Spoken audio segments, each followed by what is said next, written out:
Welcome back to the show. As you can see, Scott Ritter is here to help me break Bon retour dans down l'émission. the latest developments. Comme vous pouvez le voir, Scott Ritter est ici pour m'aider à décrypter les derniers développements. Nous commençons par l'Iran. Un nouveau rapport de NBC News indique que 9000 missiles et drones iraniens ont été utilisés depuis le 28 février, au cours des multiples phases de la guerre. L'armée américaine a déclaré qu'elle avait dû laisser passer certains de ces missiles et drones, disent-ils, afin de préserver les défenses aériennes patriotes. Or, malgré l'arrêt, pour le moment, des attaques américaines, un autre front s'ouvre dans la guerre de l'Europe contre l'Iran. L'Ukraine a frappé des navires iraniens dans la mer Caspienne, tuant un marin iranien. Des informations indiquent maintenant que l'Iran pourrait riposter contre l'Ukraine sous une forme ou une autre dans les prochaines 24 à 48 heures. Des groupes ukrainiens de surveillance sur Telegram et ailleurs paniquent face à cette possible réponse. Aujourd'hui, Zelensky, le président ukrainien, et le premier ministre Benjamin Netanyahu ont rencontré Donald Trump à la Maison-Blanche, pas simultanément, mais le même jour. Merci beaucoup. Developments, and many believe to discuss escalation, but there are many concerns about what's happening economically right now as a major refinery of Aramco in Jazan shuts down in Saudi Arabia because of Yemen's counter siege against Saudi-US aggression. So Scott, these are the latest developments. What's your reaction? Alors Scott, voilà les dernières informations. Quelle est votre réaction, en particulier, à la situation où nous en sommes aujourd'hui? Les États-Unis. Donald Trump dit qu'il pourrait reprendre la guerre contre l'Iran à tout moment. Mais rapport après rapport, on explique qu'au vu de la situation actuelle des États-Unis, ce n'est finalement pas recommandé. Que pensez-vous de la situation actuelle?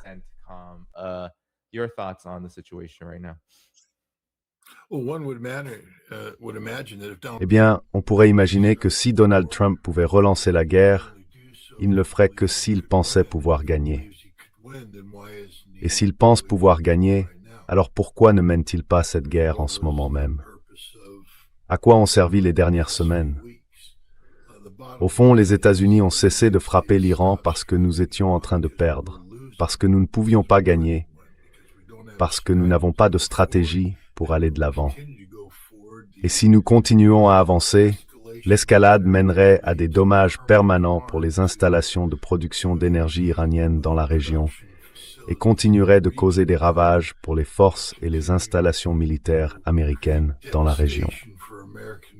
Donald Trump était en train de perdre.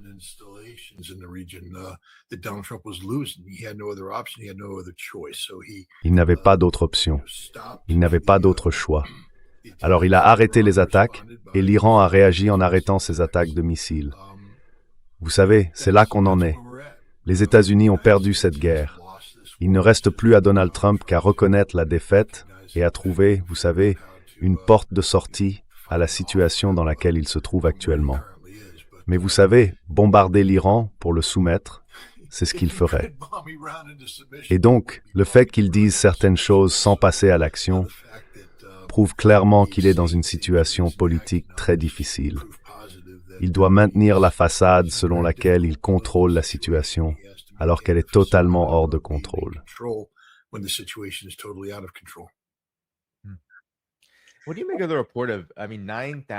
Que pensez-vous de ce bilan de 9000 projectiles? C'est ce que les responsables américains disent que l'Iran a tiré jusqu'à présent. Les États-Unis affirment bien sûr, surtout au début de la guerre, avoir frappé des dizaines de milliers de cibles. Mais que retenez-vous des 13 derniers jours et de l'écart entre les dégâts et les frappes, de la précision et de tout cela lorsqu'il s'agit de comprendre pourquoi les États-Unis ne tirent plus?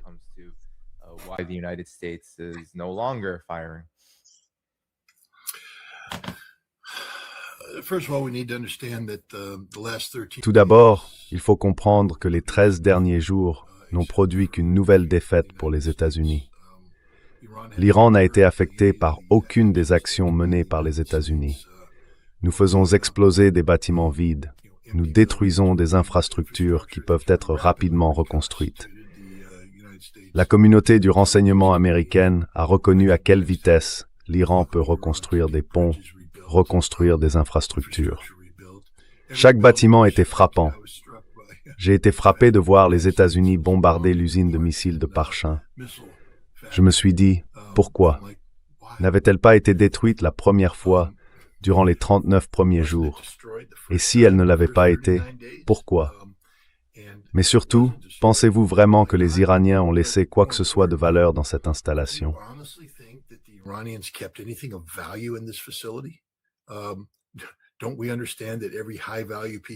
Ne comprend-on pas que tous les équipements de grande valeur ont été évacués depuis longtemps et placés dans des installations souterraines? Et nous, on ne fait exploser que du béton armé.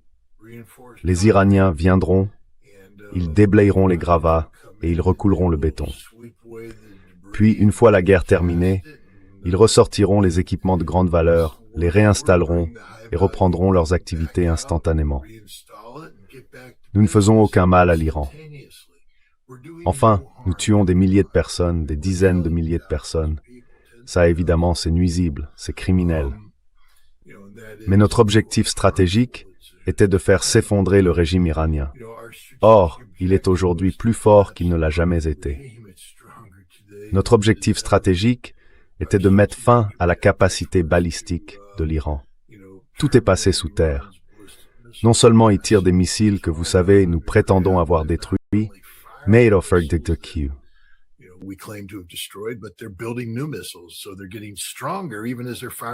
Ils se renforcent donc, alors même qu'ils tirent des missiles. C'est quelque chose sur lequel nous devrions réfléchir, à mesure que la réalité de l'épuisement de nos munitions nous rattrape. Nous sommes en train de manquer d'armes de frappe à longue portée. Nous avons épuisé les missiles intercepteurs nécessaires à la protection. Vous avez évoqué un article où ils doivent laisser passer des projectiles. On sait qu'on est en difficulté quand il faut préserver les missiles intercepteurs patriotes pour protéger les lanceurs de missiles patriotes et que tout le reste est détruit. Alors, pourquoi sommes-nous là? Un jour, l'histoire de ce conflit sera écrite, et rien de tout cela ne donnera une bonne image des États-Unis, que ce soit de l'armée ou des dirigeants politiques.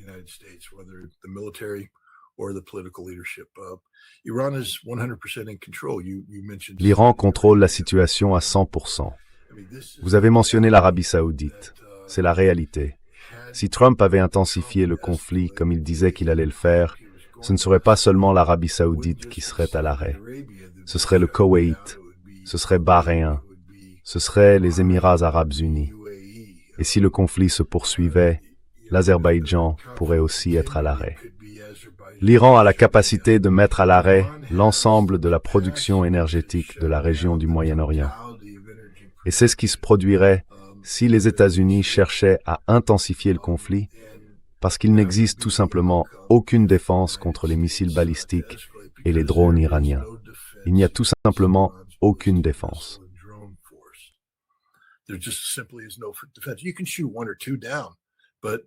Vous pouvez en abattre un ou deux, mais, vous savez, quand nous avons mené notre campagne de bombardement stratégique au-dessus de l'Allemagne, à la fin, nous lancions des vagues de bombardiers. Les Allemands en abattaient quelques-uns, faisaient décoller des chasseurs, en abattaient quelques autres, mais au bout du compte, nous bombardions à notre guise. Oui, nous subissions des pertes, mais les buts et objectifs de la campagne de bombardement stratégique étaient atteints. Les Iraniens tirent des missiles. Certains sont abattus, pas beaucoup, et ceux qui ne sont pas abattus frappent les cibles qu'ils visent. Les objectifs de la campagne aérienne stratégique iranienne sont remplis. Les objectifs de la campagne stratégique américaine, eux, ne le sont pas. Nous n'avons absolument aucun impact sur la capacité de l'Iran à soutenir ce conflit.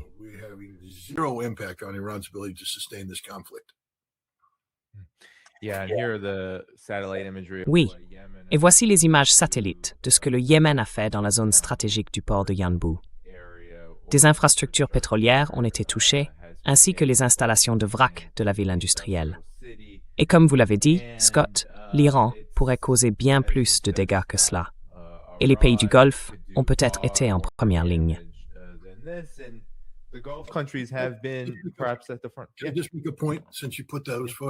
Je peux juste faire une remarque puisque vous avez affiché ces photos. Je sais que nous parlerons peut-être plus tard de l'Ukraine et de la Russie, mais je veux simplement que les gens regardent ces photos.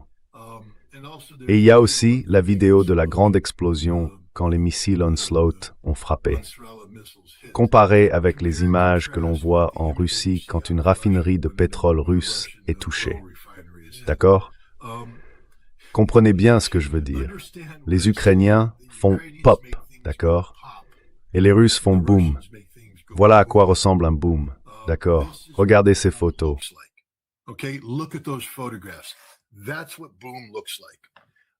Voilà à quoi ressemble un vrai boom. La Russie ne subit rien de comparable. Absolument rien de comparable. En Russie, rien n'explose comme ça. Il y a un petit incident, ça brûle un moment, on ferme les vannes, on coupe l'approvisionnement, on éteint l'incendie, on répare les équipements. 1 semaine et demie plus tard, c'est de nouveau en service. Ça ne sera jamais remis en service. C'est détruit définitivement. Il faudra, vous savez, des années pour reconstruire ça. Je voulais simplement souligner ce point. Voilà ce qui arrive quand ça explose dans le raffinage et le traitement du pétrole, dans les installations de traitement de l'énergie. Et c'est très loin de ce que les médias ont monté en épingle sur ce qui se passe en Russie. Je me suis dit que, puisque vous avez abordé le sujet, il fallait le préciser.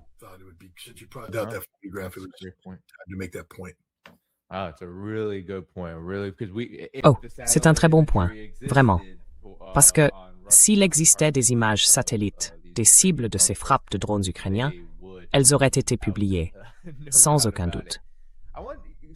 Scott, puisque vous avez mentionné l'Ukraine, c'est très intéressant de voir qu'elle semble désormais s'être retrouvée mêlée à la guerre en Iran. Voici des chaînes Telegram ukrainiennes, des chaînes de suivi qui paniquent complètement après que l'Ukraine a frappé des navires iraniens dans la mer Caspienne. Je voulais avoir votre commentaire sur cette évolution. Certaines personnes disent que l'Iran pourrait techniquement frapper l'Ukraine depuis Tabriz, à sa frontière nord-ouest, et atteindre Kiev. Mais je me demande ce que vous pensez de cette situation. Pourquoi l'Ukraine s'impliquerait-elle? Pourquoi frapperait-elle l'Iran à ce stade en mer Caspienne? Qu'en pensez-vous?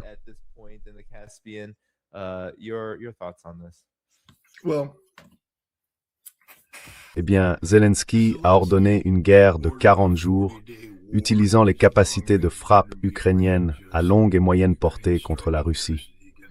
C'est une guerre de drones de 40 jours. Il a ordonné qu'elle commence le 25 juin. L'objectif était de briser la volonté du peuple russe, de ramener la guerre en Russie et de causer de réels dommages aux capacités russes.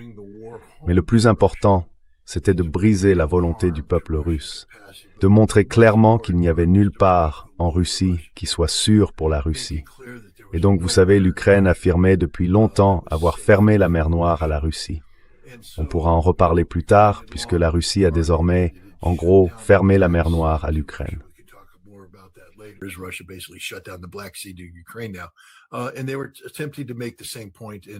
Et ils tentaient de faire passer le même message en mer Caspienne, où la Russie avait mis en place une ligne d'approvisionnement vers l'Iran via la mer Caspienne.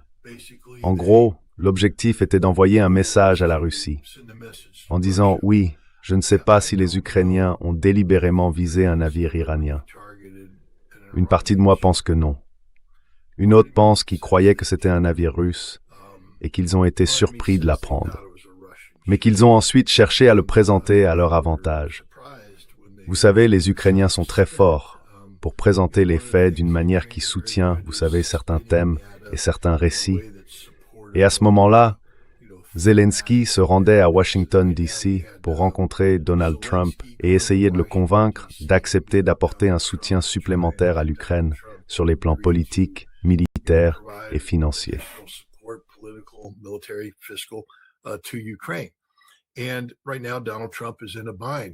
Et en ce moment, Donald Trump est dans une mauvaise posture. On vient d'en parler, avec l'Iran qui lui botte les fesses. Et donc je pense que lorsque les Ukrainiens ont appris qu'ils avaient touché un navire iranien, au lieu de faire ce qu'il fallait, s'excuser auprès de l'Iran, dire que c'était une erreur, un accident, qu'ils étaient désolés que ça ne se reproduirait pas et qu'ils discuteraient des moyens d'éviter que cela se reproduise. Ils ont choisi la solution de facilité. Eh oui, putain oui, on les a touchés. Eh, Donnie, mon pote, tu vois, on est avec toi, on frappe les Iraniens parce qu'on est du même côté. C'est pareil, frère. Et maintenant, ils vont peut-être en payer le prix. Encore une fois, je ne sais pas quelle est la réflexion stratégique en Iran.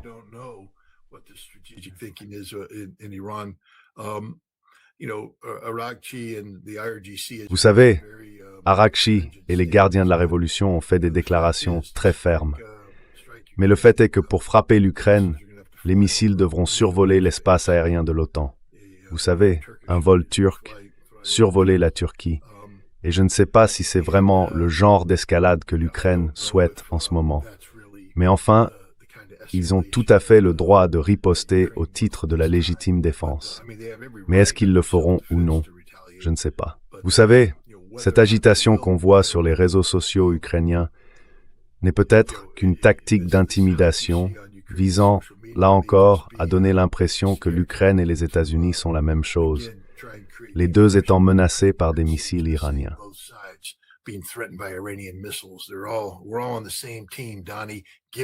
On est tous dans la même équipe, Donnie. Donnez-nous toute l'aide dont nous avons besoin. Donnez-nous les moyens d'abattre ces missiles iraniens. Qui sait ce qui se passe avec l'Ukraine? Ce n'est pas un État rationnel. Ils ne fonctionnent pas de manière rationnelle. Tout ce qu'ils font est irrationnel. Alors, qui sait ce qu'ils pensent? Et l'Iran, c'est l'inverse. C'est un État rationnel. Donc il faut se dire, oui, c'était une offense qu'un navire soit touché. Oui, c'était une offense de perdre un marin. Mais les conséquences d'une salve de missiles tirée sur l'Ukraine pourraient être désastreuses. Alors, pourquoi le faire?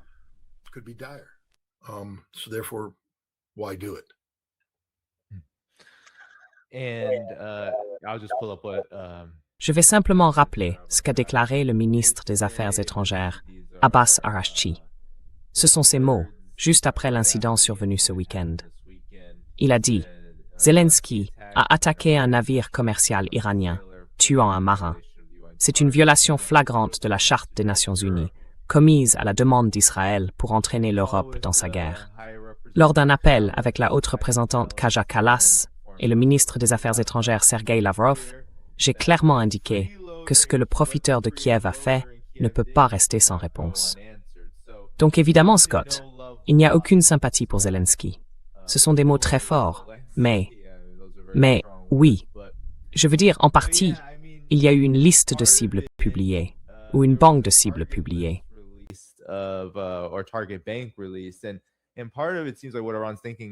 Et on a l'impression qu'une partie du raisonnement de l'Iran est peut-être la suivante. Si la guerre se poursuit directement contre l'Iran, l'Europe pourrait très bien être entraînée dans ce conflit. L'Europe a des intérêts, des échanges commerciaux et des besoins énergétiques liés à l'Asie occidentale. Oui, surtout après l'action du Royaume-Uni, qui techniquement ne fait pas partie de l'Europe, j'imagine, mais aussi parce qu'il permet aux États-Unis d'utiliser ces installations pour lancer des opérations contre l'Iran. Alors, qu'en pensez-vous? L'Europe pourrait-elle très bien devenir une cible lors de la prochaine phase de la guerre?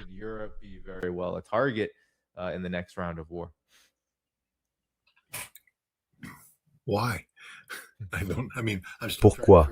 Enfin, j'essaye toujours de comprendre pourquoi l'Iran voudrait-il impliquer l'Europe. Quel en serait l'objectif? Vous savez, le but devrait être de chasser les États-Unis d'Asie occidentale. Et pour y parvenir, il vaut mieux pouvoir consacrer l'ensemble de ses capacités militaires à cette tâche.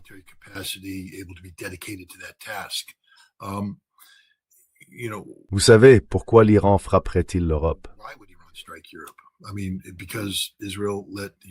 Je veux dire, parce que Israël a laissé les États-Unis utiliser certaines bases. Alors pourquoi l'Iran ne frappe-t-il pas Israël? Parce que la dernière fois que j'ai vérifié, les bases israéliennes étaient tout simplement remplies d'avions militaires américains, d'avions de ravitaillement. Elles sont utilisées. Donc on sait que ce n'est pas une ligne rouge pour l'Iran. Vous savez, l'Europe n'a actuellement aucune capacité militaire déployée dans la région qui ait un impact sur ce conflit. Pourquoi les provoquer pour qu'ils déploient potentiellement des moyens militaires significatifs? Dans quel but? Vous savez, pour vaincre l'Europe, L'Europe est déjà vaincue. Elle se défait elle-même. C'est le même argument avec les Russes. Ne touchez pas à l'Europe.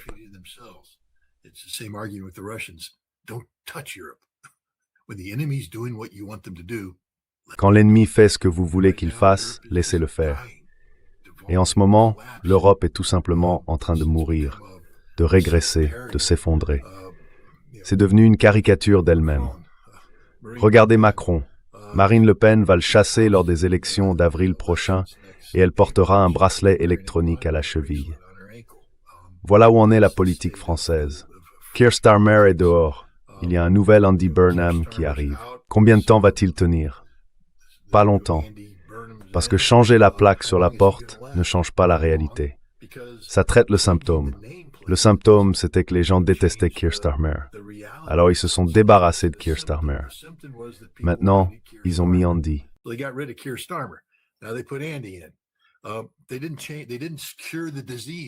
Ils n'ont pas changé. Ils n'ont pas guéri la maladie.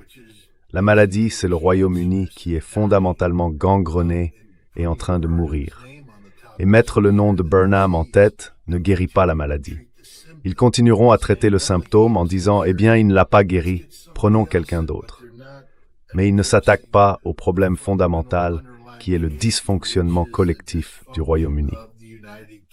Pourquoi voudriez-vous faire quelque chose qui pourrait potentiellement rallier le Royaume-Uni, faire oublier aux gens leurs divergences politiques et les amener à se réunir pour dire « Nous devons maintenant nous concentrer sur l'Iran qui nous a attaqués ».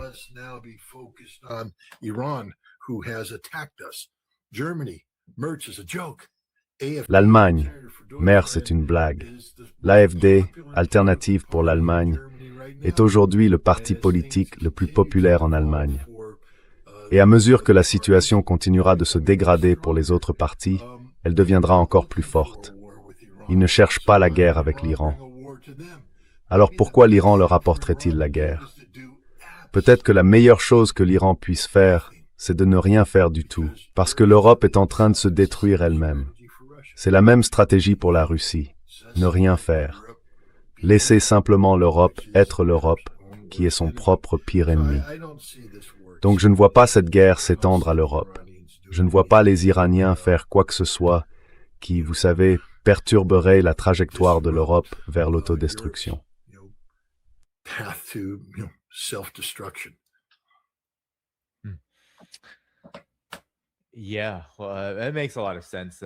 Oui, ça a beaucoup de sens.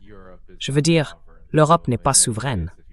Donc, à bien des égards, si l'Europe entrait en guerre contre l'Iran lors de la prochaine phase, les États-Unis seraient probablement derrière elle, à la pousser. Et que pourraient-ils vraiment faire? Je veux dire, ce qui s'est passé avec l'Ukraine en mer Caspienne, vous savez, c'est un coup très bas. C'est insultant. Il serait compréhensible que l'Iran riposte.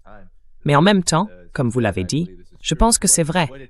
Qu'est-ce que l'Iran y gagnerait réellement, à part devoir peut-être gaspiller une partie de sa puissance de feu contre un pays qui ne peut pas vraiment faire grand-chose à l'Iran?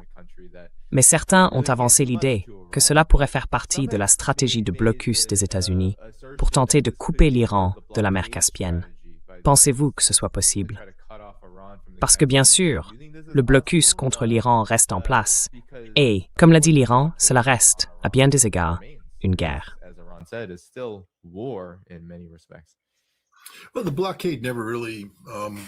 Eh bien, le blocus n'a jamais vraiment fait autre chose que harceler l'Iran. Le dernier blocus, la dernière fois qu'il a été mis en place, n'a pas fonctionné. Des navires sont passés, ils n'ont pas fermé la frontière irano-pakistanaise, qui ressemble en gros, vous savez, à la Basse-Californie pendant ses courses dans le désert, avec les traces de pneus, tous les camions qui vont dans ce sens avec du pétrole, et tous les camions vides qui viennent dans l'autre sens pour se faire charger. Vous savez, ils n'arrêtent pas l'Iran.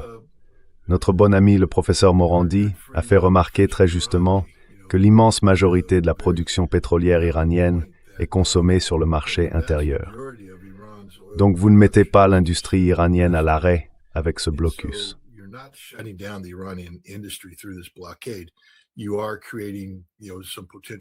Vous créez, vous savez, des problèmes potentiels de trésorerie. Mais bon, c'est pour ça qu'ils ont vendu, cette dernière fois, entre 60 et 80 millions de barils de pétrole, pour générer cette trésorerie. Ils ont encore des pétroliers en mer qui n'ont pas été déchargés. Donc les rentrées de trésorerie vont continuer. Ils ont des rentrées qui passent par le Pakistan. Ce blocus est une plaisanterie absolue. Ce qui n'est pas une plaisanterie, c'est que l'Iran ferme le détroit d'Ormuz et que le Yémen ferme le détroit de Bab el-Mandeb. Là, c'est dévastateur pour les économies du Golfe Persique et à terme, pour les économies du monde entier.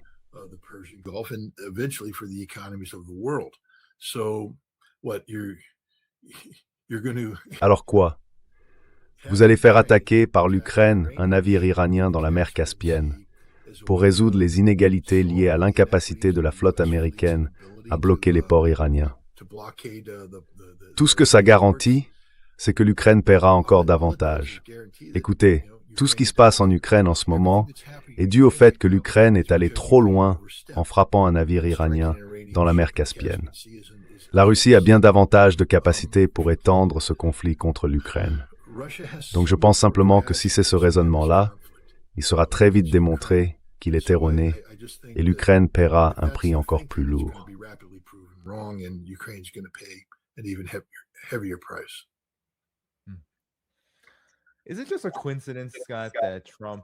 Est-ce une simple coïncidence, Scott, que Trump ait rencontré Zelensky et Netanyahou le même jour? Je sais qu'il est difficile d'évaluer et de comprendre le comportement de Trump, mais dans une perspective plus large, pourquoi les États-Unis feraient-ils cela? Pourquoi, à ce stade, à ce moment précis, dans le cadre de ces guerres particulières, serait-il logique de rencontrer ces deux dirigeants? Netanyahou dit avoir fourni à Trump davantage de renseignements sur l'Iran. Et comme nous le savons tous, Netanyahou aime généralement profiter du temps qu'il passe avec Trump, et il en a beaucoup, pour pousser à une nouvelle escalade. Qu'en pensez-vous?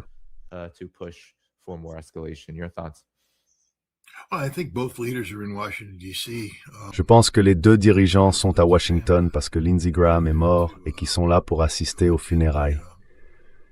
Donc ces rencontres étaient, vous savez, des rencontres de circonstances politiquement parlant.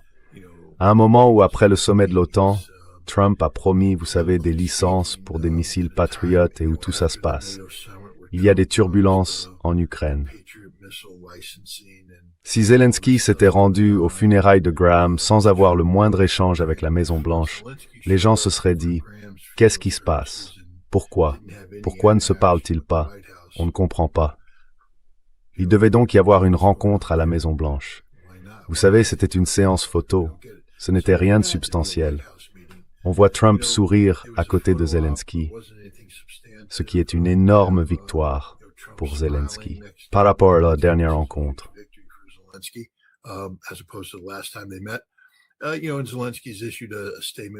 Vous savez, Zelensky a publié une déclaration qui ne dit rien, en gros parce que rien ne s'est passé. C'était politique. Eh bien, c'est la même chose avec Netanyahou, qui vient rendre hommage à Lindsey Graham, un proche allié d'Israël. On ne peut pas laisser le premier ministre israélien atterrir sans qu'il rencontre Donald Trump. Donc il y a une réunion. Quel est le but de cette réunion? Fournir des mises à jour des renseignements. Mais l'idée que Trump soit mal informé de ce qui se passe avec Israël, ou que Netanyahou soit mal informé de ce qui se passe aux États-Unis, est absurde. C'était tout simplement absurde. Encore un coup de communication. On ne peut pas laisser le Premier ministre atterrir sans qu'il rencontre Donald Trump. Donc la Maison-Blanche devait recevoir ce type, devait prendre des photos. Il devait y avoir une raison derrière tout ça. Mais, vous savez, la coïncidence, c'est le corps sans vie de Lindsey Graham.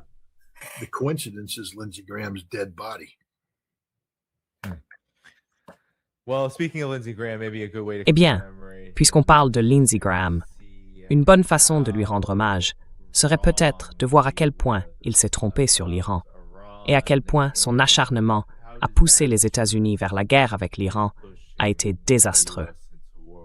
Voici un extrait qui circule sur ses prédictions concernant ce qui allait arriver à l'Iran à cause de la guerre. Able to deliver.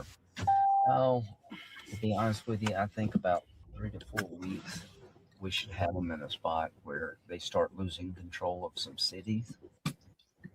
And what we're trying to do Et ce que nous essayons de faire, c'est simplement de faire tomber quelques villes au cours du mois prochain, d'impliquer plus ouvertement les Arabes dès demain ou d'ici la fin de la semaine, et d'avoir une dynamique presque irréversible. and just have almost irreversible momentum. Voilà donc ce que Lindsey Graham pensait qu'il allait se passer dans la guerre contre l'Iran. Après les frappes américaines, les villes commenceraient à tomber très rapidement, puis les pays arabes prendraient le relais. Quelle est votre réaction à cela, Scott, maintenant que Lindsey Graham est mort?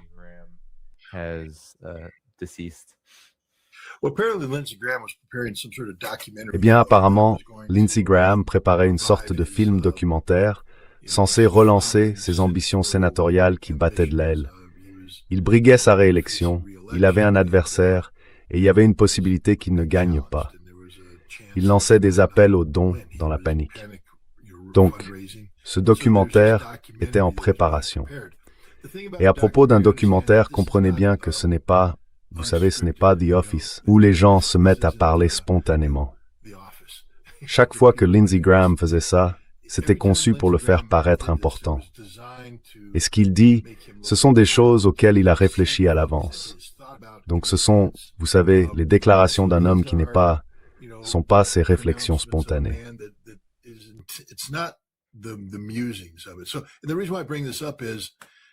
Donc, si j'en parle, c'est que, regardez, dès qu'on a des discussions spontanées, enfin, vous et moi, on peut aller dans un bar, s'asseoir et commencer à parler. C'est ce qu'on fait en ce moment. C'est totalement improvisé.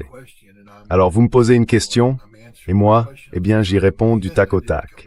Je ne suis pas arrivé avec une déclaration préparée en disant « D'accord, voilà ma réponse ». Je réfléchis au fur et à mesure. Vous me donnez de nouvelles informations. Je les assimile, j'essaye de leur donner du sens. Et nous avons une conversation spontanée. Et dans ce genre de situation, quiconque a raison à 100% n'est pas humain.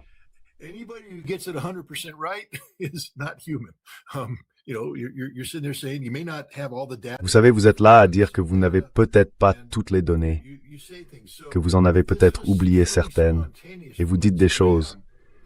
Alors si c'était vraiment spontané de la part de Lindsey Graham, je dirais, bon, vous savez, accordons-lui un peu de marge parce que, vous savez, il est juste. Non. Ce sont des événements scénarisés, ce qui rend le fait qu'il ait tort encore pire. Parce qu'il dit maintenant des choses qui sont délibérément formulées pour la postérité. Délibérément. C'est scénarisé pour qu'il ait l'air d'être le cadeau de Dieu au leadership américain et qu'il soit l'homme derrière tout ça. Le penseur, le cerveau brillant. Et cela montre simplement à quel point Lindsey Graham avait tort, à quel point il avait totalement tort.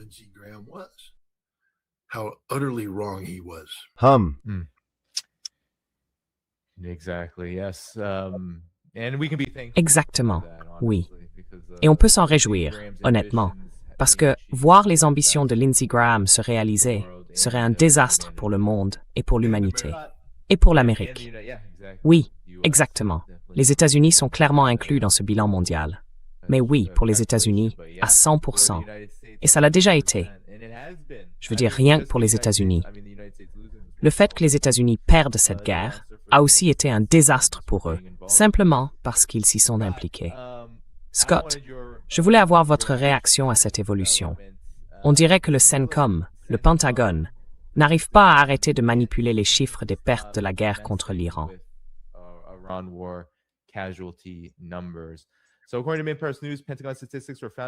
Donc, selon Main Press News, on a découvert que les statistiques du Pentagone avaient été modifiées. 270 blessés parmi les soldats américains et 4 morts ont été effacés des registres, au lieu d'être placés sur une liste distincte. L'excuse avancée, c'est qu'ils ne classaient pas ces pertes comme faisant partie du bilan de la guerre contre l'Iran, parce que cela se produit pendant un cessez-le-feu, selon eux. Et plus tôt cette année, The Intercept a révélé que les États-Unis avaient retiré au moins 15 victimes du décompte de la guerre contre l'Iran. Scott, qu'est-ce qui se passe? Comment voyez-vous cela? Quelle est votre réaction? How do you see this? What's your reaction to it? C'est la forme la plus basse de la politique. Vous savez, les hommes et les femmes qui ont revêtu l'uniforme des États-Unis.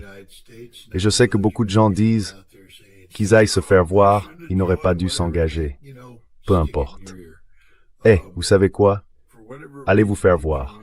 Quelle que soit la raison pour laquelle ils se sont engagés, ils l'ont fait. Ils ont prêté serment et ils ont accepté certaines responsabilités et obligations. L'une de ces obligations, c'est d'aller là où on leur dit d'aller et de faire ce qu'on leur dit de faire, tant que ce n'est pas, vous savez, illégal, un crime de guerre évident. Ces personnes étaient aux commandes, je crois, d'un système de défense aérienne Patriot.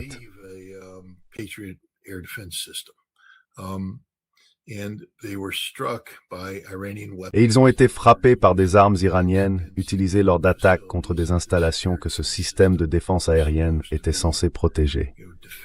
C'est littéralement la définition d'une guerre. C'était une opération de combat. Mais pour des raisons politiques, rappelez-vous, Trump devait, en vertu de la loi sur les pouvoirs de guerre, faire certaines déclarations au Congrès.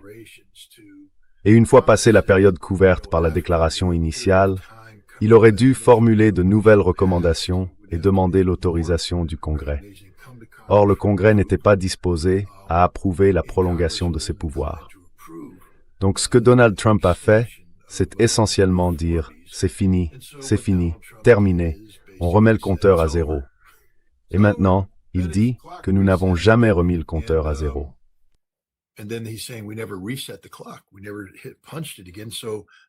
Nous n'avons plus jamais frappé à nouveau. Donc ces morts sont indépendantes de ce conflit initial de 39 jours et même de ce qui a suivi juste après. C'est quelque chose de totalement différent et on les distingue comme si le public américain ne le savait pas. Je veux dire, c'est toute la stupidité de cette loi. Le fait qu'on en parle maintenant ne fait qu'attirer davantage l'attention sur la mort de ces soldats. Pourquoi sont-ils morts? Pourquoi? Pourquoi y a-t-il 270 blessés? Comment est-ce arrivé? Obtenons plus de détails là-dessus.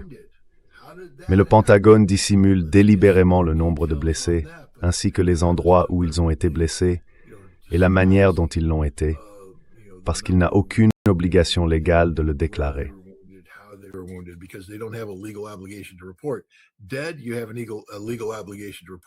Mort, vous avez l'obligation légale de le signaler.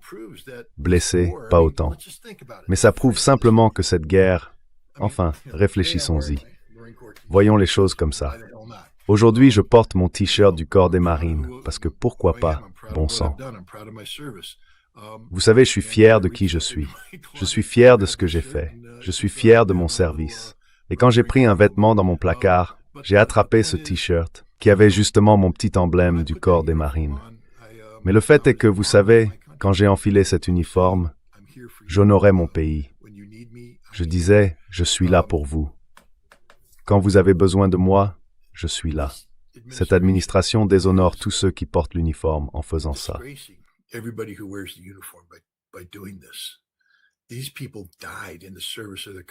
Ces personnes sont mortes au service de leur pays.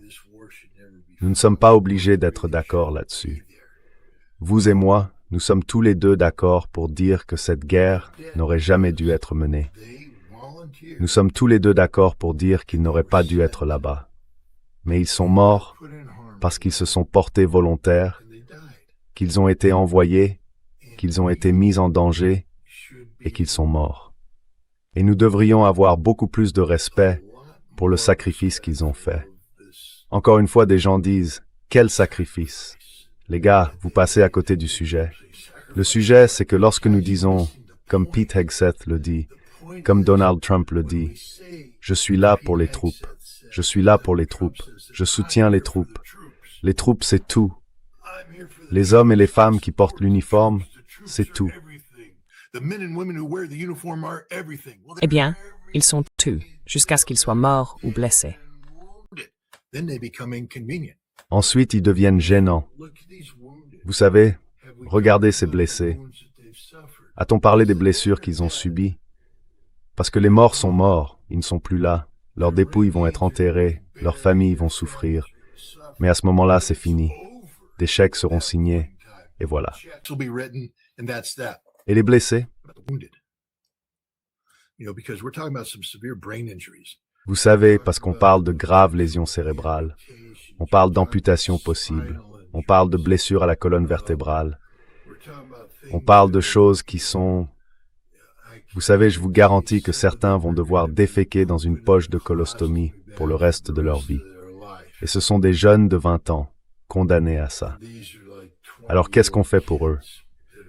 À un moment donné, ils vont aller dans un hôpital pour anciens combattants et y passer le reste de leur vie. Certains auront des lésions cérébrales et baveront dans un gobelet. Ils avaient peut-être demandé une jolie jeune fille de 18 ans en mariage avant de partir à la guerre.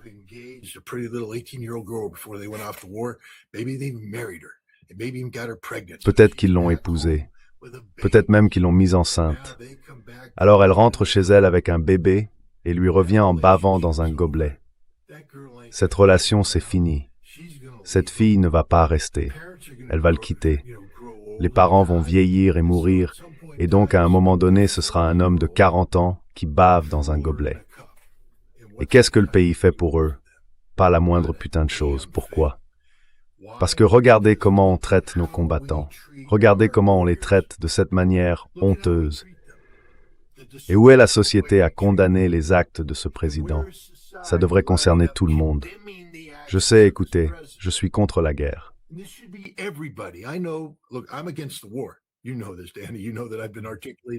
Tu le sais, Danny. Tu sais que je me suis prononcé contre cette guerre dès le premier jour. Je ne suis pas là à crier « pro-guerre, pro-guerre, pro-guerre ». Je dis simplement « quelle nation d'hypocrites nous sommes devenus ». On encourage les gens à s'engager et à enfiler un uniforme, des casques sur les oreilles, à courir partout. Et écoutez ça, il n'y a jamais eu de meilleur moment pour rejoindre l'armée. Donald Trump est le meilleur commandant en chef qu'on ait jamais eu au ministère de la guerre. Plus de létalité, plus de létalité. On va vous injecter de la testostérone, faire de vous un homme encore meilleur. Vous pourrez développer au coucher 143 kilos comme moi. Allez, allez, allez. Quoi? Vous vous êtes fait tuer? Allez vous faire voir.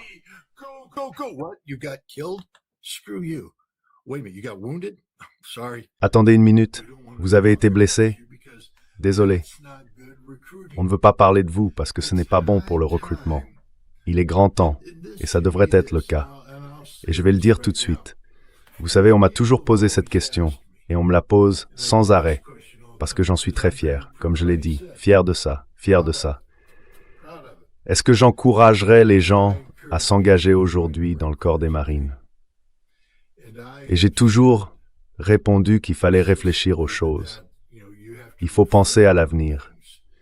Il faut comprendre qu'on ne travaillera pas toujours avec un commandant en chef qu'on soutient politiquement. Je vais changer ma réponse tout de suite. Non. Personne ne devrait s'engager aujourd'hui dans l'armée américaine.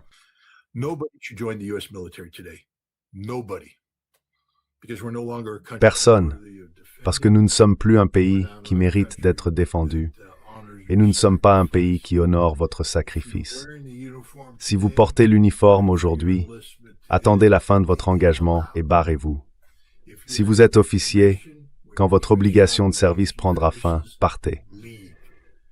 Et l'une des raisons pour lesquelles je dis ça, c'est qu'une loi est actuellement examinée au Congrès. Elle fusionne, en gros, l'armée américaine avec l'armée israélienne, ainsi que les services de renseignement américains avec les leurs.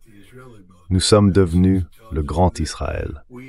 Et je ne soutiendrai jamais, jamais, jamais un Américain portant l'uniforme pour quoi que ce soit qui ne soit pas la défense à 100% des États-Unis d'Amérique.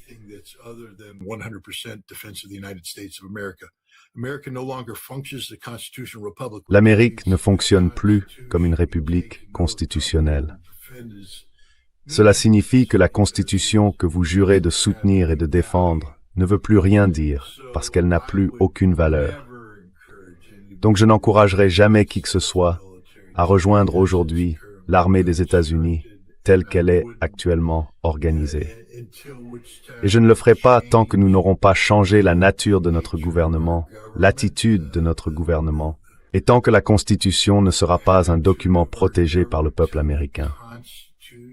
Vous ne pouvez pas prêter serment, car souvenez-vous, quand vous rejoignez l'armée, vous prêtez serment à la Constitution. Quand la Constitution n'a plus de sens, cela veut dire que votre serment n'a plus de sens non plus.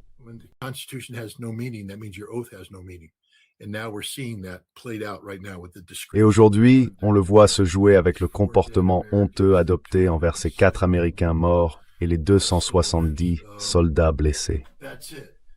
C'est tout. Et vous parlez à quelqu'un qui s'est porté volontaire pour servir dans l'armée et qui est très fier de son service militaire. Mais le pays que j'ai servi n'est plus le pays d'aujourd'hui. Le pays que j'ai servi n'aurait jamais accepté d'être transformé en un amalgame des États-Unis et d'Israël. Et c'est exactement ce qui se passe aujourd'hui. N'oubliez pas, il meurt aujourd'hui. Il meurt à cause d'Israël, à cause des renseignements fournis par Benjamin Netanyahou, parce que cette administration s'est totalement subordonnée à la volonté d'Israël.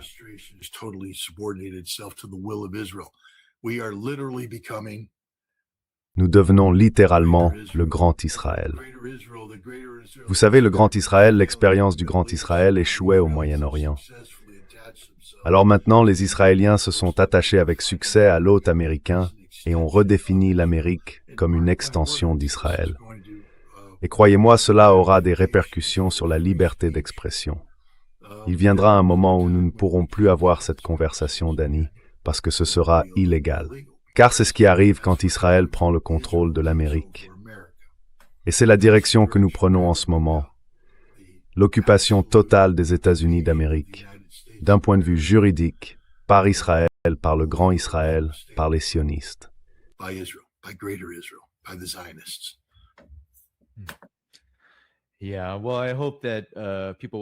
Eh bien, j'espère que les gens qui regardent ça, tout comme les citoyens ordinaires ici, aux États-Unis, voient ce qui s'est passé et ce qui se passe avec l'armée américaine à l'étranger. Ces 50 000 personnes, parmi ces 50 000, quelles que soient les raisons pour lesquelles elles sont allées là-bas, pour faire fonctionner cet équipement, ou peut-être simplement pour le surveiller et rester auprès de lui, peu importe. Leur complicité, quelle qu'ait été leur complicité dans la mort d'Iraniens due à la guerre. Le fait est que j'espère que les gens se concentreront sur la manière d'aider ce processus, qui, j'en suis presque sûr, doit déjà être en cours, compte tenu de tout ce à quoi nous venons de réagir. Toi, Scott, tu viens de réagir à la manipulation de ces chiffres. Je veux dire, c'est un manque de respect total et absolu envers les morts et les blessés.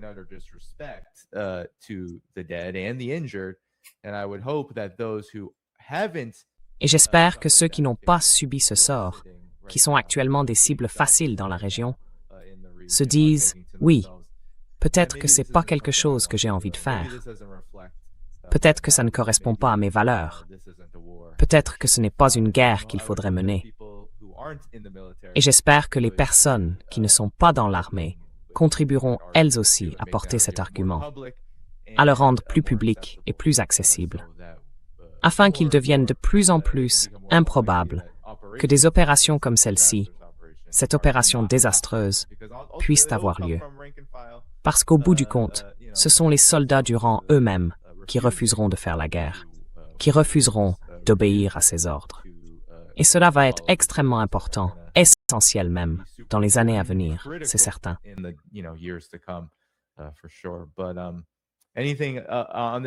Mais est-ce que vous avez quelque chose à ajouter là-dessus, Scott, avant qu'on passe à la Russie et à l'Ukraine? Non, j'ai dit ce que j'avais à dire. Oui, alors Scott, pourriez-vous nous faire un point sur la Russie et l'Ukraine?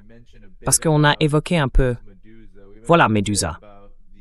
On a parlé un peu de la situation avec l'Ukraine qui a stupidement frappé des navires iraniens dans la mer Caspienne. Mais l'Ukraine continue ses petites manœuvres. Vous savez, 400 drones auraient été lancés contre la Russie au cours des dernières 24 heures. Je suis curieux de savoir ce que vous pensez de l'état actuel de la guerre et de la direction qu'elle prend. the war now and where it's headed. Eh bien, encore une fois, quand on parle de ces 400 drones, revenons au fait que Volodymyr Zelensky, le président de l'Ukraine, a ordonné ou annoncé, le 25 juin, le lancement d'une guerre de drones de 40 jours contre la Russie. Il s'agit d'utiliser des drones à longue et à moyenne portée pour frapper la profondeur stratégique du territoire russe. L'objectif était de faire souffrir le peuple russe, de ramener la guerre en Russie, afin que les Russes commencent à douter de leurs dirigeants et fassent pression sur eux pour que les dirigeants russes viennent à la table des négociations. C'est l'objectif déclaré. Et donc, vous savez, nous sommes encore au milieu de cette guerre de 40 jours, pour au moins encore quelques jours.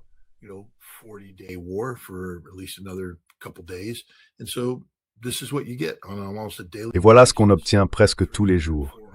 300, 400, 500, 600, 700 drones lancés quotidiennement. Et certains atteignent leur cible, mais la grande majorité n'y parvient pas. Ils sont abattus avant même d'avoir quitté la zone de l'opération militaire spéciale. La Russie dispose de défenses aériennes étendues, en place et opérationnelles. D'autres sont abattus à l'approche de Moscou, et puis une poignée réussit à passer. Enfin, regardez, ce ne sont que des calculs militaires. Pas besoin d'être un génie. Si je prépare une attaque contre Moscou et que les services de renseignement occidentaux me fournissent des informations en temps réel, je vais examiner la configuration, le dispositif de défense aérienne de Moscou, et je vais choisir une faille.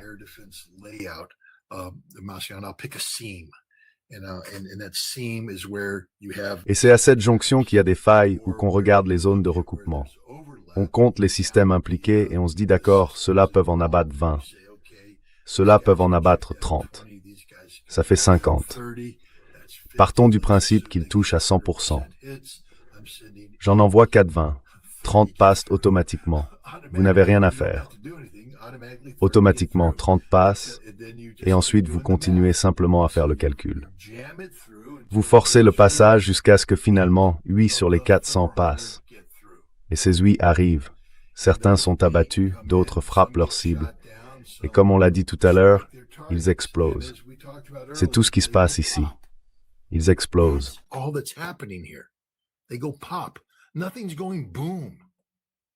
Rien n'explose vraiment. De temps en temps, ils frappent une installation de Whiteberries. Ça fait boum, des choses prennent feu.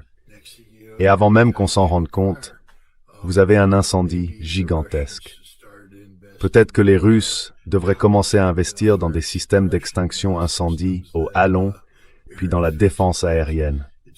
Parce qu'il me semble que quand quelque chose fait boom dans une installation de Whiteberries, vous devriez pouvoir contenir cet incendie par compartiment aussi vite que possible et trouver un moyen de le faire. Petit indice, petit indice, petit indice. Parce que, vous savez, vous perdez une installation entière.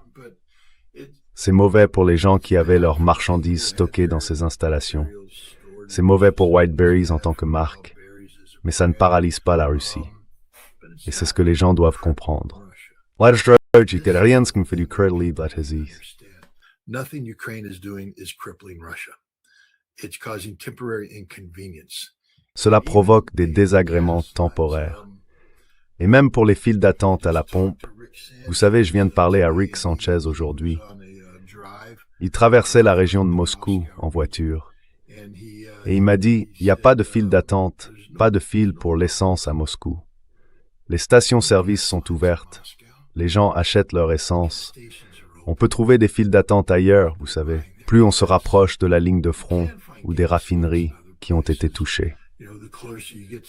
Encore une fois, je prends l'exemple de la raffinerie de Samara, parce que Gilbert Doctorow l'a désigné comme la preuve irréfutable que la Russie a perdu cette guerre, parce qu'un drone a frappé la raffinerie de Samara. Et Samara se trouve, vous savez, à 1000 ou 1100 kilomètres des lignes de front. Et cela voudrait dire que la Russie est sans défense. Et ça a fait boum. Et ça a fait boum. Il y a eu des flammes et il y a eu de la fumée.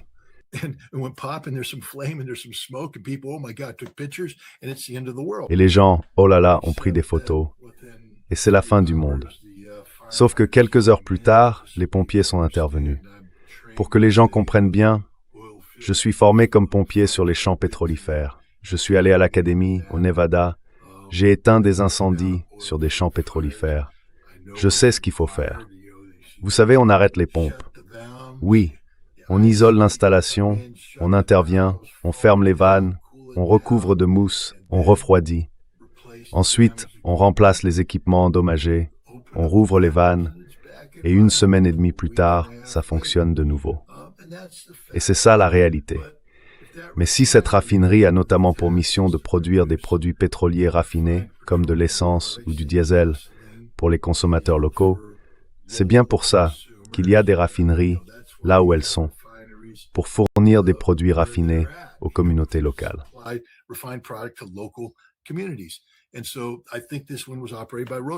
Et donc je pense que celle-ci était exploitée par Rosneft. Et ça veut dire que les approvisionnements, parce que vous savez, à mesure que c'est produit, c'est ensuite chargé dans des camions, dans des pipelines ou stocké, puis distribué. Mais plus personne ne distribue ça. Donc les stations-service qui étaient approvisionnées par cette installation n'ont plus d'essence. Et devinez ce qui se passe dans ce cas-là? Tout à coup, il y a des files de voitures qui disent « il nous faut de l'essence ». Et bien sûr, les propagandistes ukrainiens filment ça, le diffusent et disent « regardez ce qui se passe. La Russie est dans une situation désespérée. Oh mon Dieu, c'en est fini de la Russie. Il y a une file d'attente pour l'essence à Samara. C'est fini. » Terminé. Les Russes vont se rendre, abandonner, c'est fini. Ils trouvent une fille qui va faire une vidéo TikTok sur à quel point c'est grave, puis ils trouvent quelqu'un d'autre qui se plaint de la même chose. Revenez 3 jours plus tard. Il n'y a plus de file d'attente dans cette station. Pourquoi? Eh bien d'abord parce que le gouvernement russe a regardé ça et s'est dit « d'accord, vous, Rosneft, vous fournissiez quoi ?» Puis ils se tournent vers Lukoil ou un autre fournisseur qui a des réserves et ils disent « redirigez une partie de vos réserves vers ces stations jusqu'à ce que Rosneft soit de nouveau opérationnel. » Et très vite, les camions arrivent, le carburant arrive, les fils disparaissent. Et voilà, c'est réglé.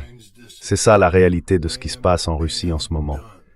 C'est la guerre des drones depuis 40 jours.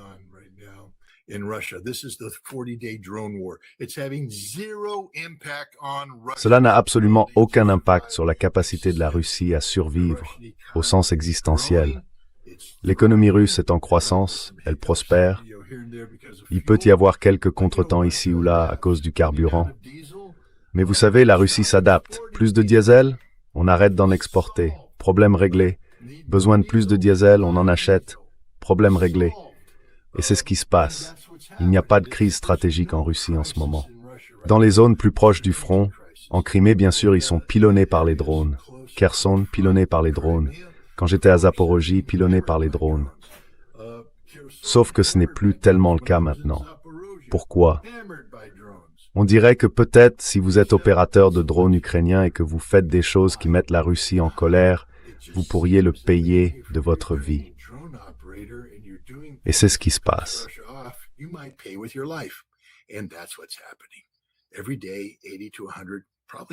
Chaque jour, entre 80 et 100 opérateurs de drones ukrainiens, probablement même davantage en ce moment, sont tués par les Russes.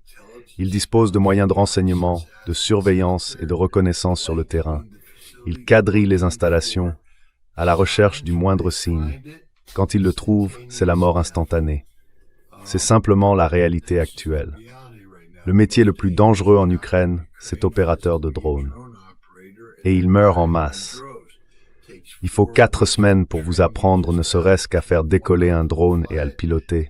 Il faut encore, vous savez, 6 semaines pour acquérir les compétences de base qui permettent d'être déployées au front. Il faut environ 6 mois avant de vraiment savoir faire ce travail. Et ensuite, vous êtes mort. Et vous ne pouvez pas être remplacé. Donc les attaques vont diminuer.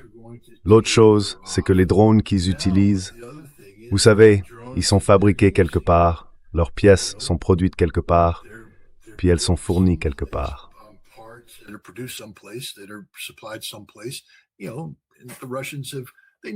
Vous savez, les Russes savent où ils se trouvent, en gros. Ils frappent les lieux qui sont associés à 100% aux militaires, tant qu'ils ne sont pas trop proches de zones civiles. Mais, vous savez, les Russes suivent ça de près. Ils savent, par exemple, parce que les Ukrainiens s'en vantent, qu'une grande partie des drones FPV est produite avec des pièces fabriquées chez des femmes au foyer ukrainiennes. Pourquoi le savons-nous? Parce que des femmes au foyer ukrainiennes viennent dire « Je produis des pièces de drones pour l'effort de guerre ukrainien chez moi et je travaille avec mes voisins. C'est un effort de quartier. »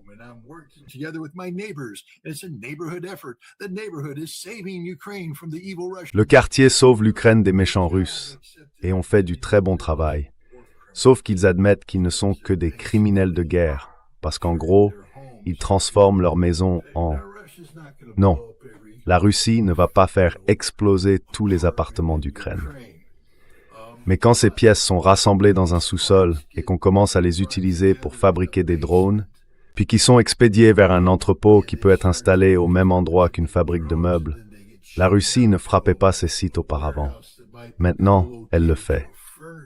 Alors, quand vous voyez un sous-sol être touché, les gens disent « c'est une cible civile ».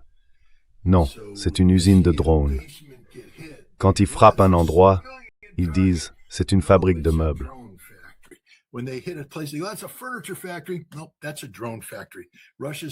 Non, c'est une usine de drones. La Russie ne fait plus dans la demi-mesure. Elle a élargi sa liste de cibles. Et par conséquent, la capacité de l'Ukraine à produire des drones diminue. À un moment donné, ils n'auront plus 300 drones. Ils peuvent fabriquer 100 drones FPV par jour. 100. Ils en tirent 300, 400 par jour. Comprenez bien ce qui se passe, vous puisez dans les stocks que vous avez constitués. Et ces stocks sont aussi entamés par les attaques de drones russes, les frappes de missiles russes qui les font exploser. À un moment donné, l'Ukraine s'épuise. Alors oui, ils sont censés recevoir du matériel produit par l'Allemagne. Gilbert Doctorow parle souvent des fameux drones allemands.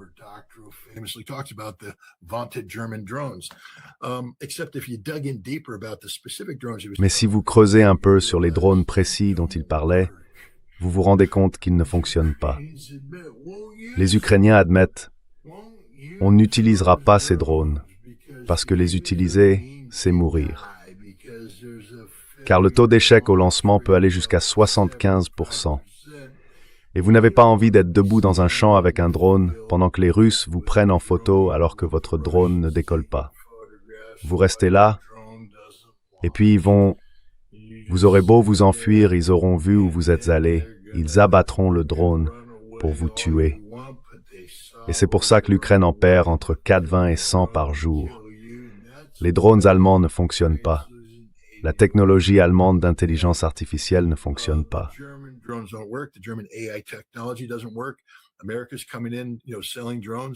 Les États-Unis arrivent, vous savez, et vendent des drones qui fonctionnent. Sauf que ces usines de drones ont été détruites. Si vous fabriquez les drones en dehors de l'Ukraine, il faut les faire entrer, vous savez, les entreposer quelque part dans un entrepôt.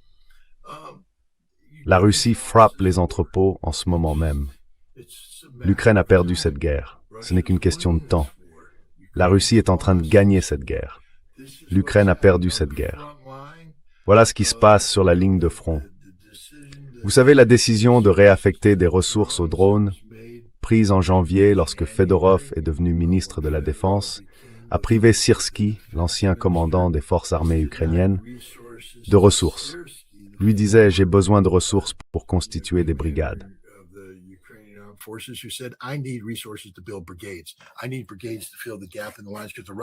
J'ai besoin de brigades pour combler les brèches sur les lignes, parce que les Russes tuent tout le monde. Et vous savez, on peut toujours faire le tour et secouer les gens autant qu'on veut, les rassembler, mais il faut les rassembler et leur donner des munitions. Il faut leur donner de l'équipement, etc. On n'en a pas. Il faut en acheter, il faut former ces gars. Et vous détournez toutes nos ressources. Ça me crée des problèmes. Alors, ce qui s'est passé le 15 juillet, c'est que les Ukrainiens ont eu une discussion de vérité et ont dit « Hey, la guerre des drones ne marche pas. La ligne de front continue de s'effondrer. Ça n'a pas détourné les ressources de ça. L'effort pour couper le carburant à l'armée russe n'a pas marché. L'armée russe continue d'avancer.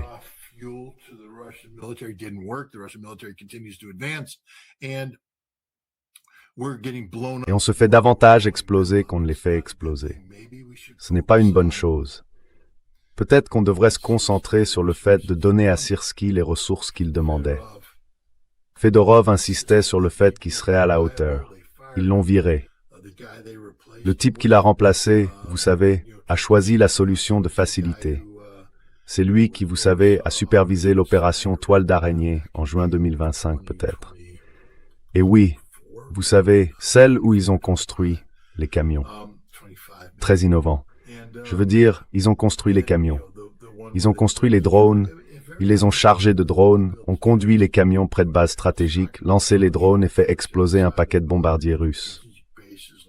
Beau travail.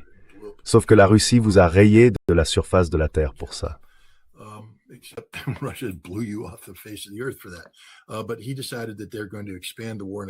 Mais il a décidé qu'ils allaient étendre la guerre de manière intelligente, en commençant à frapper les installations de Whiteberries, le détaillant en ligne, à les réduire en cendres. Beaucoup de vidéos vraiment impressionnantes si vous êtes pro-ukrainien. Le genre de choses qu'on publie en disant « Vous voyez, la Russie est en train de perdre, la Russie est nulle, on gagne, on est les meilleurs. » Mais cela a poussé la Russie à retirer les gants. Et là, ils font tout exploser. Quand l'hiver arrivera, l'Ukraine n'aura plus aucune capacité à produire de la chaleur, ni à cuisiner au gaz. Les gens vont mourir de froid. Il ne sera plus possible d'avoir de la nourriture parce que tous les centres de distribution sont détruits. Les voitures resteront sur les routes, à vide, parce que toutes les stations-service sont en train d'être détruites.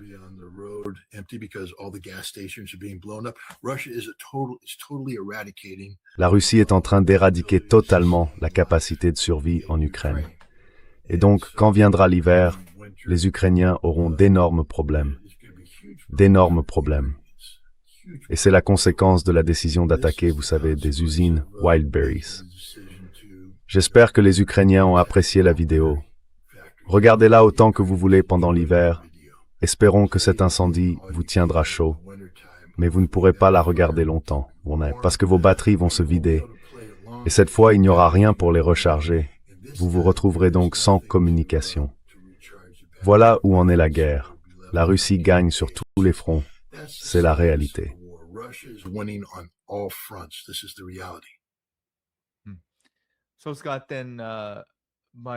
Alors, Scott, ma question, alors qu'on entame les 5 à 10 dernières minutes, c'est pourquoi promouvoir l'inverse de tout cela? Pourquoi nier ces faits? Pourquoi pensez-vous que certains, en commençant peut-être par les médias occidentaux, puis plus largement, entretiennent ce récit que beaucoup reprennent à leur compte, au point qu'il a même semé le doute? Je suis sûr que les gens qui vous suivent, les gens qui suivent cette émission, vous posent des questions. Alors, est-ce que la situation tourne mal pour la Russie maintenant? Est-ce que les choses se sont inversées? Parce que c'est incessant, c'est partout. Alors, selon vous, pourquoi?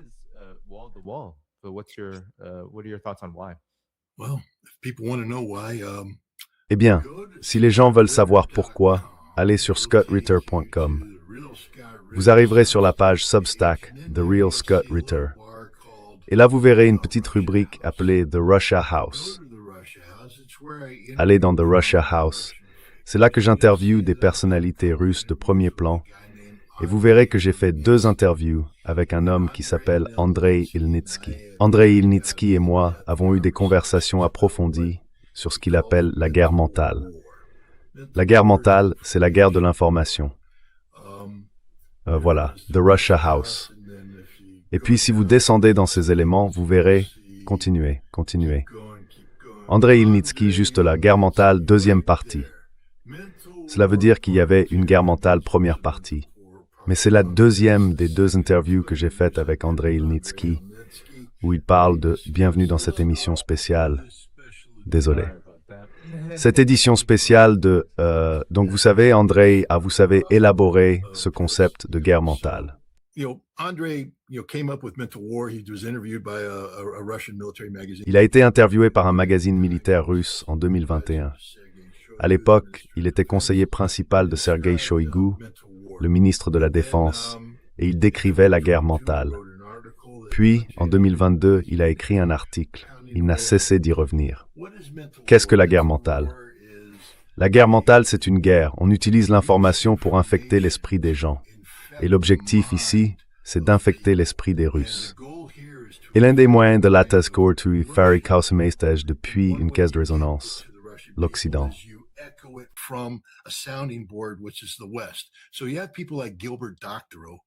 Alors, vous avez des gens comme Gilbert Doctorow qui viennent dire des choses stupides. Je vais vous donner un exemple des choses stupides qu'il dit. Et cela se répercute dans cette caisse de résonance occidentale, puis se propage jusqu'en Russie, où les gens l'entendent et commencent à y croire. Ça commence à corrompre leur esprit. Ils commencent à remettre l'autorité en question. En septembre, il y aura des élections à la Douma d'État. Et l'objectif de l'Occident, aujourd'hui, et l'objectif de tout cela, c'est de faire battre Russie unie dans les urnes. Parce que si vous battez Russie unie, vous battez Vladimir Poutine, même si son nom ne figure pas sur le bulletin de vote. Et cela crée les conditions de troubles internes en Russie.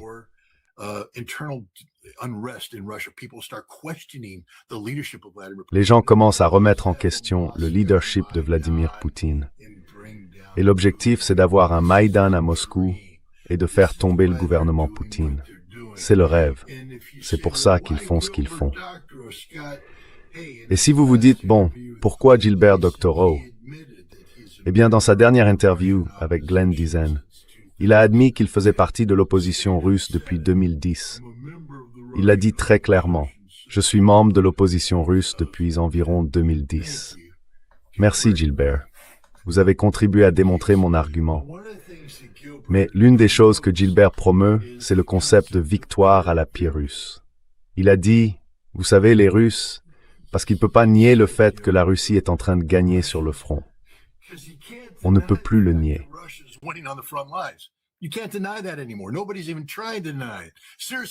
Personne n'essaie même de le nier. Syrski ne l'a pas nié. Tout le monde reconnaît que la Russie est en train de gagner. Mais ce serait une victoire à la Pyrrhus, vous voyez, parce que la Russie perd davantage de ressources. C'est ça l'idée. Même mes chiens crient « Victoire à la Pyrrhus ». Je ne sais pas ce qui se passe. Il y a une sorte d'opération à la Pyrrhus devant ma porte. Espérons que ce ne soit pas le FBI qui enfonce la porte, mais on va le découvrir. Le fait est que je ne sais pas pourquoi ils aboient. Victoire à la Pyrrhus. Je veux dire, ce qui est incroyable, c'est que Gilbert Doctorow était historien, docteur en histoire, à l'Université Columbia. Moi, je n'ai jamais obtenu mon doctorat. J'avais été accepté à Harvard, puis le 11 septembre est arrivé, et tout ça, et ça a mis fin à tout ça.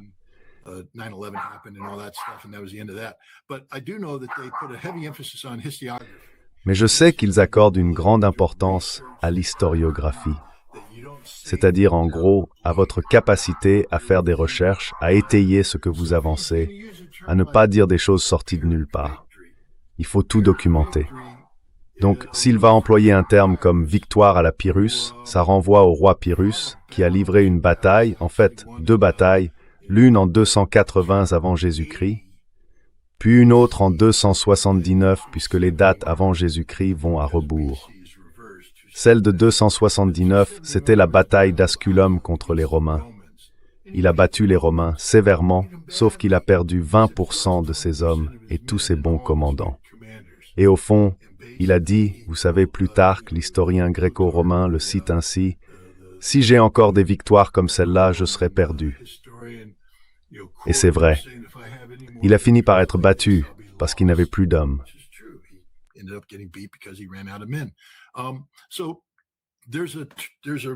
Il y a donc une logique derrière l'expression « victoire à la Pyrrhus », mais Gilbert Doctorow l'utilise. Et quand les gens l'entendent, c'est de la guerre psychologique. Quand ils l'entendent, ils se disent « Ah, la victoire à la Pyrrhus de la Russie », parce que Gilbert Doctorow l'a dit. C'est un spécialiste de la Russie intelligent, docteur en histoire, donc ça doit bien vouloir dire quelque chose. Et ce que ça veut dire, c'est que la Russie s'épuise, que la Russie subit davantage de pertes que les Ukrainiens, que la Russie remporte une victoire à la Pyrrhus. Ils gagnent peut-être sur la ligne de front, mais ils perdent la guerre. Guerre psychologique.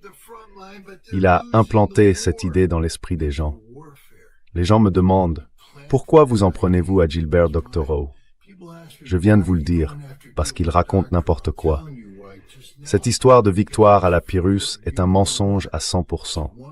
Il n'y a pas de victoire à la Pyrrhus. Tous les critères qui définissent une victoire à la Pyrrhus jouent contre l'Ukraine.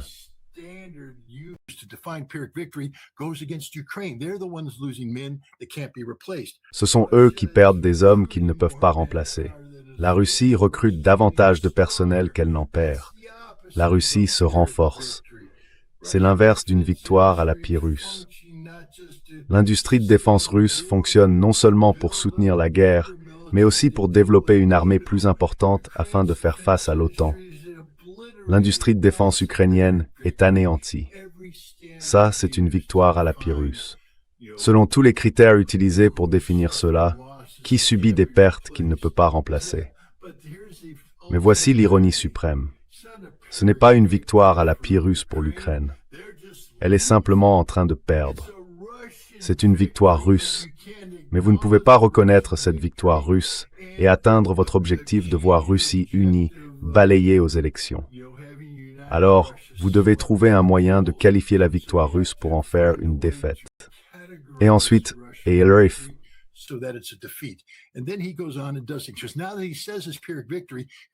à l'instant même où il dit que c'est une victoire à la Pyrrhus, il passe à autre chose. Déformer les faits réels, les faits actuels. Gilbert Doctorow, j'ai assisté à une vidéoconférence de responsables russes. C'était le 10 juillet. Elle a bien eu lieu. Elle s'est tenue, je crois, à l'ambassade de Russie ou dans les locaux diplomatiques russes à Vienne, où des gens sont venus parler des crimes de guerre commis par l'Ukraine hitlérienne dans le district de Kherson. Parmi les intervenants, il y avait Rodion Miroshnik. C'est l'ambassadeur chargé des crimes de guerre, un haut diplomate russe.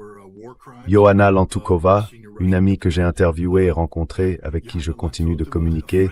Elle est médiatrice pour les droits des enfants. Et Vladimir Saldo, le gouverneur de Kherson. Je l'ai rencontré, je l'ai interviewé. Je le connais. Ils ont pris la parole et parlé des crimes qui étaient commis.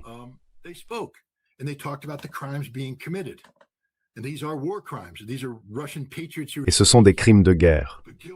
Ce sont des patriotes russes qui parlent. Mais Gilbert Doctorow, comme il a désormais implanté l'idée d'une victoire à la Pyrrhus dans les esprits, renforce maintenant ce concept en disant « Eh bien, la personne moyenne qui écoute penserait que c'est, vous savez, une mise en accusation des crimes de guerre. » Moi, ce que j'ai entendu, c'est un aveu de défaite de la part des Russes. Ils sont en train de perdre cette guerre. Parce que les propos de Saldo et ceux d'autres personnes impliquent que Kherson est invivable à l'heure actuelle. Invivable, inhabitable pour la population. C'est un aveu de la Russie qu'elle a perdu la guerre. Et la plupart des gens diront « Mon Dieu, Gilbert Doctorow, victoire à la Pyrrhus, Gilbert Doctorow l'a dit, ça doit forcément être vrai. » Allez voir la vidéo.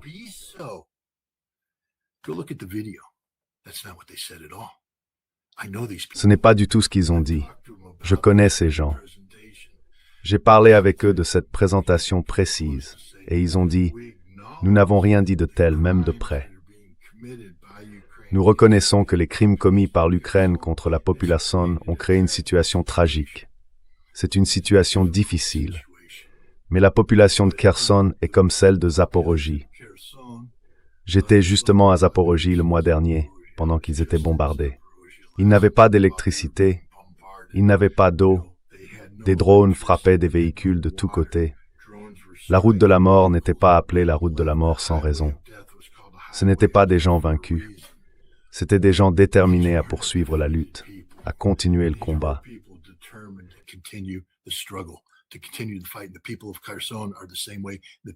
Les habitants de Kherson sont pareils. Les habitants de Crimée sont pareils.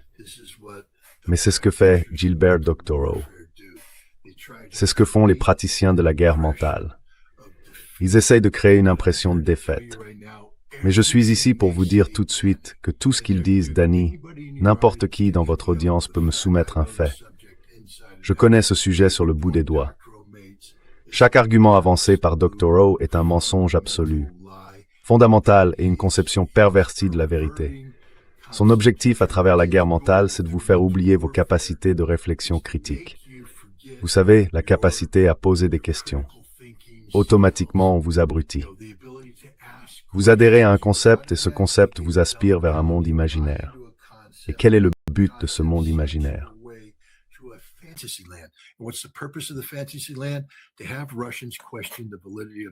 Faire en sorte que les Russes remettent en question la légitimité de leurs dirigeants pour que le 20 septembre, Russie unie soit balayée. Ce n'est pas la première fois qu'ils font ça, Danny. C'était déjà censé se produire en 2011. Vous vous en souvenez? Quand Vladimir Poutine revenait après avoir été Premier ministre, il allait redevenir président. Joe Biden s'est rendu sur place en mars 2011 et a supplié l'opposition, Gilbert Doctorow, de ne pas élire Vladimir Poutine, de l'empêcher d'accéder au pouvoir parce que ce serait mauvais pour Poutine, mauvais pour la Russie. C'était le but, c'était l'objectif. Si vous vous en souvenez, Poutine a interpellé Hillary Clinton. Il a dit « Arrêtez de vous ingérer dans les affaires politiques intérieures » parce que Hillary Clinton avait critiqué les élections parlementaires car elles n'avaient pas donné le résultat qu'il voulait.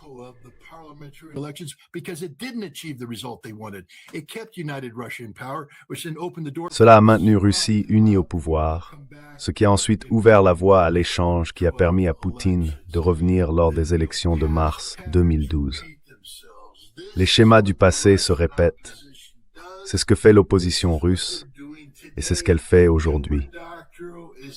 Gilbert Doctorow se définit lui-même comme membre de l'opposition russe et il travaille avec quelqu'un, volontairement ou non, à diffuser ce qui relève de la désinformation et ne peut être qualifié que de guerre mentale. La mauvaise nouvelle pour Gilles, c'est d'abord que les Russes ne sont pas stupides. Ça peut marcher ici aux États-Unis. Tous les gens sur votre chat disent « Oh, ils font tout exploser. Ils s'en sortent très bien. Oh, allez vous faire voir. » Ce n'est pas « allez vous faire voir ». Désolé Gilbert, allez vous faire voir. Vous savez, ce n'est pas vrai. Je suis là pour vous dire que ce n'est tout simplement pas vrai.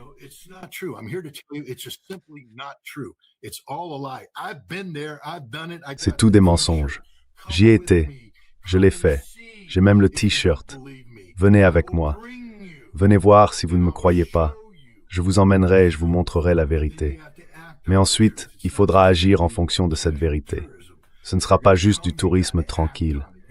Si vous venez, il faut agir. Il faut devenir militant pour la vérité. Et si vous n'êtes pas prêt à le faire, alors vous ne venez pas. Mais le fait est que tout cela est fondamental. Mais la mauvaise nouvelle pour Gilles et les siens, vous avez vu ce que le président Poutine a fait hier lorsqu'il s'est adressé à la Douma? Non, je ne l'ai pas vu. Il était à la Douma et il remettait des décorations. Et l'une des personnes à qui il a remis le titre de héros de la Russie, l'étoile d'or de la Russie, s'est penchée vers lui et a dit « Monsieur le Président, soyez plus audacieux. »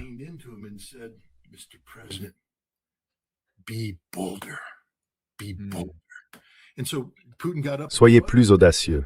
Et donc, Poutine s'est levé devant eux et il a dit « J'ai remis une médaille à ce type et il m'a dit d'être plus audacieux. Vous voulez que je sois plus audacieux ?» Et la Douma a répondu en criant « Oui, oui. » Vous voyez ce qu'il vient de faire? Vous croyez vraiment qu'il y a la moindre chance que cette Douma s'oppose à ce président en temps de guerre? Que le peuple russe va abandonner l'homme qui est en train de gagner cette guerre? Les Russes. Ça a échoué. Poutine l'a dénoncé et il a dénoncé les russophobes. Il a tout dénoncé. Il a dit que les russophobes cherchaient à nous faire tomber depuis le tout début. La partie est terminée, Gilbert. Je vous dénonce et votre cause est dénoncée par le président russe.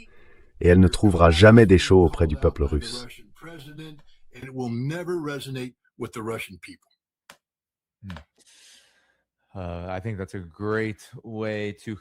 Je pense que c'est une excellente façon de conclure et de le faire avec force. Très bonne analyse là-dessus, Scott. J'ai trouvé ça très important. Bon, tout le monde, nous avons dépassé l'heure. Comme vous l'avez vu tout à l'heure, j'ai affiché le Substack de Scott, ainsi que son site Internet. Tout est dans la description de la vidéo ci-dessous. Vous pourrez y retrouver tous ses travaux récents, y compris un article sur l'Odyssée, que je n'ai pas encore lu. Oh, il faut absolument que vous le lisiez. Vous devez avoir le film, c'est l'un for me. J'ai entendu dire que c'était vraiment bien. C'est quel film? Je le déteste parce que j'avais tout lu sur la DEI, le DEI et le wokisme et tout ça. Et je me suis dit, il faut que je le voie, je l'ai vu. En sortant, je me suis dit que c'était l'un des meilleurs films que j'ai jamais vus. C'est ce qui m'a poussé à écrire cet article. Je veux dire, ce film m'a fait un effet à ce point-là. Mais si je peux me permettre de lancer un appel, je suis censé être... On m'a donné l'occasion d'avoir un accès sans précédent aux questions liées à la sécurité des pays baltes et à la sécurité dans l'Arctique. Si vous savez quoi que ce soit de la Russie et de la manière dont l'Occident interagit avec elle, ce sont les deux points chauds après l'Ukraine. Même une fois la question ukrainienne réglée, il y aura des problèmes autour des pays baltes et il y aura des problèmes autour de l'Arctique.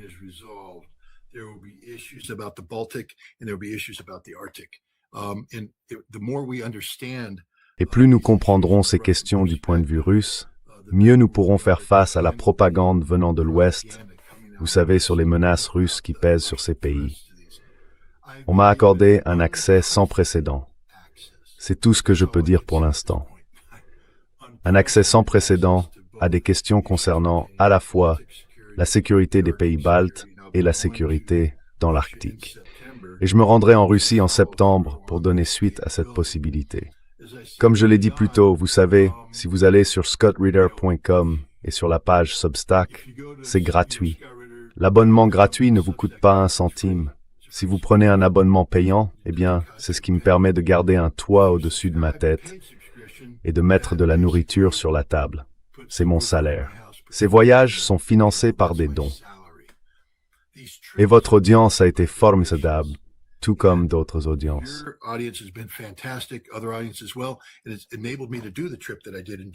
Et ça m'a permis de faire le voyage que j'ai fait en juin, celui de mars et celui d'avant. Il reste exactement $32.47 sur mon compte de dons, parce que j'ai tout utilisé pour faire ce dernier voyage en juin. Ce voyage va coûter très cher, des dizaines de milliers de dollars. C'est comme je l'ai dit, une occasion sans précédent. Et j'espère que vous savez, votre public et les autres personnes qui regardent ceci se diront « Hey, c'est ce qu'on veut, on veut en savoir plus là-dessus. C'est important. Croyez-moi, les interviews seront majeures et l'accès sera sans précédent. Les éclairages seront uniques et précieux, mais ça ne peut pas se faire sans don. Alors si vous trouvez ça, si ça vous plaît, rendez-moi juste un service. »